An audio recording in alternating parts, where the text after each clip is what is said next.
வாகனவியல் தமிழ். வணக்கம் ஃப்ரெண்ட்ஸ், நான் கோபிநாத். இது வாகனவியல் தமிழ் மெக்கானிக்கல் யூடியூப் சேனல். இந்த வீடியோவில் நம்ம என்ன பார்க்க போகிறோன்னா, ஒரு பஜாஜ் 220 BS6 மாடல் வண்டி. இது வந்து சிங்கிள் சேனல் ஏபிஎஸ் பைக்கு. இந்த பைக்கில் என்ன கம்பெனி பார்த்தீங்கன்னா வந்து ஏபிஎஸ் வந்து ஒர்க் பண்ணல, ஏபிஎஸ் லைட் வந்து ரன்னிங்கில் ஆஃப் ஆகவே இல்லை, ஏபிஎஸ் வேலை செய்யலை. இது எதனால் நம்ம வேலை செய்யலை, எப்படி அதை ப்ராப்ளத்தை கண்டுபிடிச்சு சால்வ் பண்ண போகிறோம்னு பார்க்க போகிறோம். இது வந்து ஒரு வித்தியாசமான கம்ப்ளைண்ட். வீடியோ தொடர்ந்து பாருங்கள், கண்டிப்பாக ஒரு பயனுள்ள வீடியோவாக இருக்கும். கண்டிப்பாக வீடியோவில் போகலாம். இது வந்து பார்த்திங்கன்னா நான் சொன்ன 220 தான். இதில் வந்து நம்ம சிங்கிள் சேனல் ஏபிஎஸ் தான் இருக்குது. ஆனால் வந்து ரெண்டு வீல்லையுமே வந்து வீல் ஸ்பீடு சென்சர் கனெக்ட் பண்ணியிருப்பாங்க. ஃப்ரண்ட்லேயும் பேக்லேயும் காட்டு. இதுதான் பார்த்தீங்கன்னா வீல் ஸ்பீடு சென்சார்னு சொல்லுவாங்க. இது இந்த சென்சாரோட ரிங்கு. இந்த சென்சார் வந்து இதை வச்சு தான் வந்து நம்ம சென்சார் வந்து பார்த்திங்கன்னா மெஷர்மெண்ட் கொடுக்கும், வீல் எந்த அளவுக்கு வேகமாக சுற்றுதுன்னு சொல்கிறத. இது வந்து ஃப்ரண்ட்டோட சென்சாரு. அதே மாதிரி இது வந்து பேக் வீலோட சென்சாரு. இது பேக் வீலோட அந்த ரிங்கு, ஏபிஎஸ் ரிங்கு. இது வந்து பேக் வீல் எவ்வளோ ஸ்பீடில் சுற்றுதுன்னு சொல்லிட்டு மெஷர் பண்ணி அதோட டேட்டாவும் பிசியை கொடுத்துட்ருக்கோம். இதில் வந்து பார்த்திங்கன்னா ஏபிஎஸ் வந்து சிங்கிள் சேனல் தான், ஃப்ரண்ட்டு மட்டும் தான் ஏபிஎஸ், பேக் வந்து ஏபிஎஸ் கிடையாது. இருந்தாலும் வந்து ரெண்டு வீலோடைய மெஷர்மெண்ட்டு அது வந்து வண்டி வந்து கனெக்ட் பண்ணி தான் ஃப்ரண்ட் பிரேக் அப்ளை பண்ணோம். இதில் வந்து ஒரு ஏபிஎஸ் வேலை செய்யாமல் போகுதுன்னா அதுக்கு வந்து நிறைய காரணம் இருக்குது. இப்போ இது வந்து ஏபிஎஸ் லைட் வந்து இங்கே எரிஞ்சிட்ருக்கு பாருங்கள், இது ஏபிஎஸ் லைட்டு. இது ரன்னிங்கில் வண்டி வந்து ஒரு 5 கிலோமீட்டருக்கு மேலே மூவ் ஆகிடுச்சுன்னா இது வந்து ஆஃப் ஆகிடணும். ஆனால் இந்த வண்டியில் வந்து ஆஃப் ஆகலை. ஏபிஎஸ் வந்து எந்தெந்த காரணத்தினால வேலை செய்யாதுன்னு பார்த்தீங்கன்னா, ஒன்று ஃபியூஸ் போயிருக்கலாம். ஏபிஎஸ் ஃபியூஸ் தனியாக கொடுத்துருப்பாங்க. அங்கே பார்த்தீங்கன்னா தெரியும், ஏபிஎஸ் ECU 7.5 ஆம்ஸ் ஃபியூஸ் கொடுத்துருப்பாங்க. இந்த ஃபியூஸ் போயிருந்தாலும் ஏபிஎஸ் வேலை செய்யாது.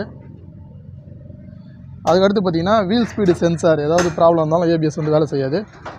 அதே மாதிரி ஏபிஎஸ் மோட்ரு ப்ராப்ளம் இருந்தாலும் ஏபிஎஸ் வேலை செய்யாது. நம்ம இது வந்து ஒன்று ஸ்டெப் பை ஸ்டெப்பாக செக் பண்ண போகிறோம். ஃபஸ்ட்டு நம்ம ஃபியூஸ் செக் பண்ணுவோம். ஃபியூஸ் வந்து நம்ம லைன் டெஸ்ட்டரை வந்து பேட்டரியில் நெகட்டிவில் கிளிப் பண்ணிட்டு செக் பண்ணுவோம். ஏபிஎஸோட ஃபியூஸ் எதுன்னு பார்த்தீங்கன்னா, ஃபஸ்ட்டில் இருக்கக்கூடிய 7.5 ஆம்ஸு. இதில் வந்து லைன் வருது, ஆப்போசிட்டையும் லைன் வருது. அப்போ ஏபிஎஸ் ஃபியூஸ் வந்து நல்லா இருக்குன்னு அர்த்தம். எல்லா ஃபியூஸுமே செக் பண்ணுறோம். 15 ஆம்ஸ் ஃபியூஸு, இந்த 15 எல்லா ஃபியூஸுமே நல்லா இருக்குது. எல்லாத்துலேயுமே லைன் வந்து ரெண்டு பக்கமும் வருது. சரி, ஓகே. இப்போ ஃபியூஸில் கம்ப்ளைண்ட் இல்லை. அடுத்து ABS sensor, wheel speed sensor. Front வீலை சுற்றுப்பா. இப்போ நம்ம ஃப்ரண்ட் வீலை சுற்றி ஸ்பீடாமீட்டர் ஓடுதான் செக் பண்ணிக்கலாம். ஃப்ரண்ட் வீலை சுற்றும் போது ஸ்பீடாமீட்டர் ஓடுது, 14 கிலோமீட்டர் ஸ்பீடில் போயிட்டுருக்கு. அப்போ ஃப்ரண்ட் வீலோட சென்சாரு, ஃப்ரண்ட் வீலோட அந்த கேபிள் கனெக்ஷன் எல்லாமே கரெக்டாக இருக்குன்னு அர்த்தம். பேக் வீல் பார்ப்போம். இப்போ நம்ம பேக் வீல் வந்து பார்த்திங்கன்னா சுற்றி பார்க்கலாம். அதுக்கு நம்ம வண்டியை ஸ்டார்ட் பண்ணிட்டு ஃபஸ்ட் கியர் போட்டு விட்டு பார்ப்போம். ஃபஸ்ட் கியர் போட்டேன், பேக் வீல் சுற்றிட்டுருக்கு. ஆனால் ஸ்பீடாமீட்டர் வந்து 0ல் தான் இருக்குது. இப்போ இது வந்து நம்ம ஃப்ரண்ட் வீலில் ஸ்பீடாமீட்டர் ஓடுது, பேக் வீலில் ஸ்பீடாமீட்டர் ஓடல. நம்ம ஃப்ரண்ட் வீலோட சென்சார் டேட்டா எப்படி வேலை செய்யுதுன்னு முதல்ல பார்ப்போம். அதுக்கடுத்து பேக் வீலோட சென்சார் அந்த மாதிரி வேலை செய்யுது இல்லைன்னு சொல்லிட்டு செக் பண்ணி பார்த்துக்கலாம். இப்போது யமகா வண்டிலாம் பார்த்தோன்னா நமக்கு வந்து ரெண்டு வீலில் சுற்றினாலும் ஸ்பீடாமீட்டர் ஓடும், ஃப்ரண்ட்டு பேக் ரெண்டுமே ஓடும். ஆனால் பஜாஜ் வண்டியில் அந்த மாதிரி ஓடுமான்னு நம்ம இது வரைக்கும் செக் பண்ணி பார்க்கல. ஃப்ரண்ட் வீல் சுற்றினா கண்டிப்பாக ஓடும் தெரியும், பேக் வீல் சுற்றினா ஓடுமான்னு நம்ம செக் பண்ணி பார்க்கல. இந்த வண்டியில் செக் பண்ணி பார்த்துக்கலாம். ஆனால் இதில் ஓடல, பேக் வீல் சுற்றினா வந்து ஸ்பீடாமீட்டர் ஓடல. அதை நம்ம கன்ஃபார்ம் பண்ணிக்கலாம். ஃபஸ்ட் நம்ம ஏபிஎஸ் லைன் வந்து வேலை செய்தான் செக் பண்ணிப்போம். ஏபிஎஸ் வந்து பார்த்திங்கன்னா இதுதான் வந்து வீல் ஸ்பீடு சென்சாருக்கு இப்போ அப்படியே சாக்கெட்டு. இதில் வந்து 2 ஒயர் வரும், சில வண்டியில் 3 ஒயர் வரும். இதில் ஒன்று வந்து டிசி இன்புட்டு. இங்கே பார்த்திங்கன்னா இந்த ஒயிட்டில் ரெட் கலர் கோடு வந்து சாவி ஆன் பண்ணோன்னா இதில் வந்து ஒரு டிசி லைன் வரும். இது வந்து அவுட்புட்டு, சென்சார் வண்டி ஓடும்போது அவுட்புட்டாக வெளில வரும். அது வந்து 1 வோல்ட்டுக்கு கம்மியாக, 1 வோல்ட்லேருந்து ஒரு 3 வோல்ட்டு உள்ள கம்மியாக தான் வரும். ஒரு வண்டிக்கு ஏற்ற மாதிரி மாறும். இதில் வந்து எவ்வளோ வோல்டேஜ் திரும்ப வருது, நம்ம ரிட்டன் வருதுன்னு பார்ப்போம். உள்ளே போகிறது வந்து டிசி 12 வோல்ட்டுக்கு மேலே போவோம். அவுட்புட்டாக எவ்வளோ வருதுன்னு நம்ம செக் பண்ணி பார்ப்போம். இது நம்ம வீலில் இருக்கக்கூடிய அந்த சென்சார் ஒயர் தான் இது. ஃப்ரண்ட் வீலை சுற்றுப்பா.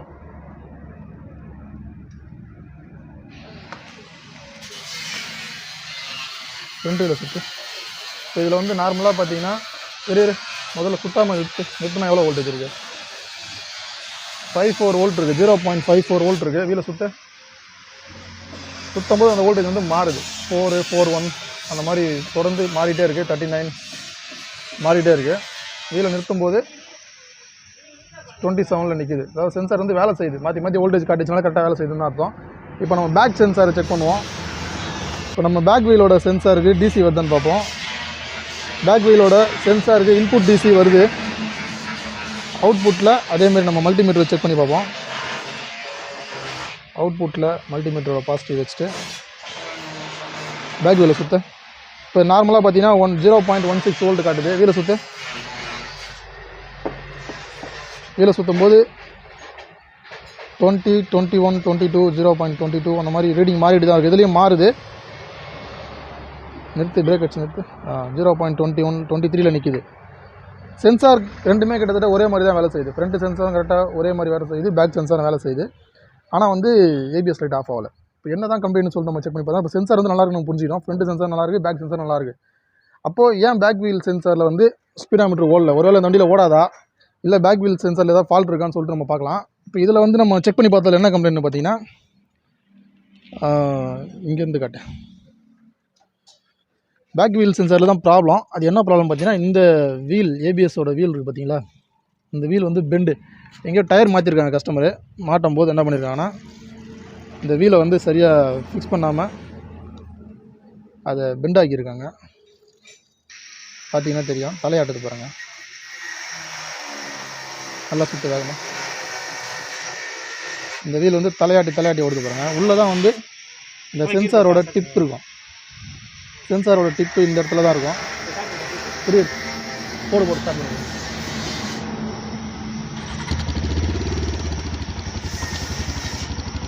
பார்த்தீங்கன்னா தெரியும், அந்த வீல் வந்து பெண்டில் இருக்குது. இந்த பெண்டு இருக்கிறதுனால தான் இது வந்து ஏபிஎஸ் லைட் வந்து ஆஃப் ஆகலை. இப்போ நம்ம என்ன பண்ண போகிறோம், அது வீலை கழட்டி அந்த பெண்டை கரெக்ட் பண்ணிட்டு நம்ம மாட்டிகிட்டே செக் பண்ணிக்கலாம். இந்த சென்சார் வந்து பார்த்திங்கன்னா உள்ளே இருக்குது பாருங்கள், கூட இருக்குது. அதாவது இந்த இடத்துல தான் இருக்கும் சென்சார். இது இந்த இடத்துல உள்ளே இருக்கும். அது கரெக்டாக அந்த கேப் கரெக்டாக இருந்தால் தான் கரெக்டாக வேலை செய்யும். அந்த கேப் வந்து இதில் மாறிட்டே இருக்குது பாருங்கள், உங்களுக்கு நல்லா தெரியும், கேப் வந்து மாறிட்டே இருக்குது. அப்போ என்ன ஆகுனா இது வந்து ஒழுங்காக வேலை செய்யாதுன்னு அர்த்தம். நம்ம வீலை கழட்டி நம்ம ரெடி பண்ணலாம். நம்ம வீலை கழட்டிடலாம். இப்போ பார்த்தீங்கன்னா தெரியும், இந்த வீல் தான் அது. இந்த வீல் வந்து இந்த இடம் பெண்டாக இருக்குது, பள்ளமாக இருக்குது, இங்கெல்லாம் மேடாக இருக்குது. மறுபடியும் இங்கே பள்ளமாகுது, இங்கே மேடாகுது. மேடு பள்ளமாக அது பெண்டாகி வச்சுருக்காங்க. நம்ம அதை கழட்டி பெண்டு நிறுத்திடுவோம். இம்பாக்ட் இருக்கணும்.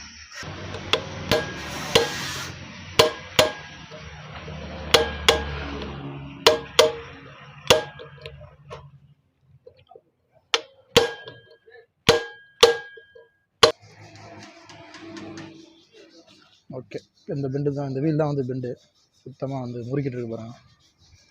இதை தட்டி போட்டு பார்ப்போம்.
ஓகே ஃப்ரெண்ட்ஸ், இப்போ நம்ம பெண்டு இல்லாமல் ஓரளவு தட்டி எடுத்துட்டோம்.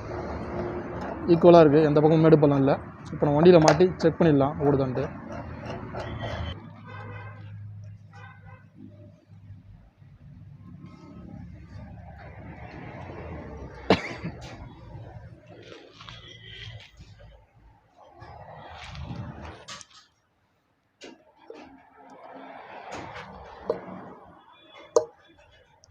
ஓகே, இப்போ நம்ம டைப் பண்ணி முடிச்சிட்டோம். வெளியிலே வச்சு சும்மா சுற்றி பார்ப்போம் பெண்டு என்ன இருக்கான்ட்டு. வீல் ராடு இப்போ பார்த்தீங்கன்னா நமக்கு வீலை வெளியே சுற்றி பார்க்குறோம். இதில் எந்த விதமான பெண்டும் தெரியல, பக்காவாக இருக்குது. நம்ம வண்டியில் மாட்டி செக் பண்ணிடலாம். ஓகே ஃப்ரெண்ட்ஸ், இப்போ நம்ம பேக் வீலை மாட்டி முடிச்சிட்டோம். பெண்டு இருக்கான்னு செக் பண்ணி பார்த்துக்கலாம்.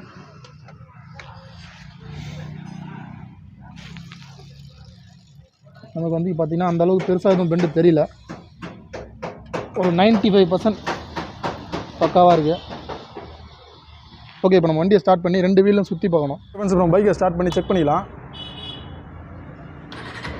வண்டியை ஸ்டார்ட் பண்ணிட்டு ஃபஸ்ட் கியர் போட்டிருக்கேன். ஃபஸ்ட் கியர் போட்டால் நமக்கு பேக் வீல் சுற்றுது, ஆனால் வந்து ஸ்பீடாமீட்டர் ஓடல. ஸ்பீடாமீட்டர் ஓடல. அப்போது பஜாஜ் வண்டியை பொறுத்த வரைக்கும் சிங்கிள் சேனல் ஏபிஎஸ்சில் பேக் வீல் சுற்றினா ஸ்பீடாமீட்டர் ஓடாதுன்னு நம்ம தெரிஞ்சுக்கலாம். ஆனால் வந்து பேக் வீலோட ஸ்பீடை வந்து ECU கண்டிப்பாக வந்து ரீட் பண்ணிட்டு தான் கணக்கு பண்ணிட்டு தான் இருக்கும். ஏன்னா அதை வச்சு தான் ஏபிஎஸ் வேலை செய்யும். இப்போ நமக்கு ஸ்பீடாமீட்டரும் ஓடல, ஏபிஎஸ் லைட்டும் ஆஃப் ஆகலை. இப்போ நம்ம ஆஃப் பண்ணிட்டு ஃப்ரண்ட் வீலை சுற்றி பார்ப்போம். ஃப்ரண்ட் வீலை சுற்றுப்பா. ஃப்ரண்ட் வீலை சுற்றினா நமக்கு ஸ்பீடாமீட்டர் ஓடுது, 13 ஓடிட்டுருக்கு. ஆனால் அப்பவும் ஏபிஎஸ் லைட் ஆஃப் ஆகலை. ஃப்ரண்ட்டு தனியாக சுற்றினாலும் ஆஃப் ஆகலை, பேக் தனியாக சுற்றினாலும் ஆஃப் ஆகலை. இப்போ நம்ம ஸ்டார்ட் பண்ணிட்டு ஃபஸ்ட் கியர் போட்டு ஒரே நேரத்தில் ஃப்ரண்ட் வீல் பேக் வீல் ரெண்டுத்தையுமே சுற்றுவோம். இப்போ நான் ஃபஸ்ட் கியர் போட்டிருக்கேன், பேக் வீல் வந்து சுற்றிட்டுருக்கு. இப்போ ஃப்ரண்ட் வீலை சுற்று. ஃப்ரண்ட் வீல் சுற்றும் போது 5 கிலோமீட்டர் ஸ்பீடு தாண்டும் போது தானாக நமக்கு வந்து ஏபிஎஸ் வந்து ஆஃப் ஆயிடுச்சு. அப்போ 2 வீலும் ஒரே நேரத்தில் சுற்றினா தான் நமக்கு வந்து ஏபிஎஸ் ஆஃப் ஆகுது. ஆனால் பேக் வீலை பொறுத்த வரைக்கும் ஸ்பீடாமீட்டர் ஓடல. ஆனால் பேக் வீலோட ஸ்பீடை மட்டும் ஏபிஎஸ் வந்து கணக்கு பண்ணிக்குது. டுவல் சேனல் ஏபிஎஸ்சில் மட்டும்தான் வந்து 2 வீல் சுற்றினாலும் நமக்கு வந்து ஸ்பீடாமீட்டர் ஓடும். இப்போது நிறைய பேர் என்ன பண்ணுவாங்கன்னா சிங்கிள் சேனல் ஏபிஎஸ்சில் ஃப்ரண்ட் வீல் மட்டும்தான் வந்து ஏபிஎஸோட கனெக்ட் ஆகிருக்கும், பேக் வீல் வந்து கனெக்ட் ஆகிருக்குன்னு நினச்சிருக்காங்க. அந்த மாதிரி கிடையாது. ஃப்ரண்ட் வீல் பேக் வீல் ரெண்டுமே ஒன்றா தான் ஏபிஎஸ் வேலை செய்யும். அது சிங்கிள் சேனலாக இருந்தாலும் டுவல் சேனலாக இருந்தாலும் கண்டிப்பாக வேலை செய்யும். சில பல்சர்லாம் பார்த்தீங்கன்னா ஃப்ரண்ட்டில் சிங்கிள் சேனல் கொடுத்துட்டு பேக்கில் ட்ரம் பிரேக் கொடுத்துருப்பான்.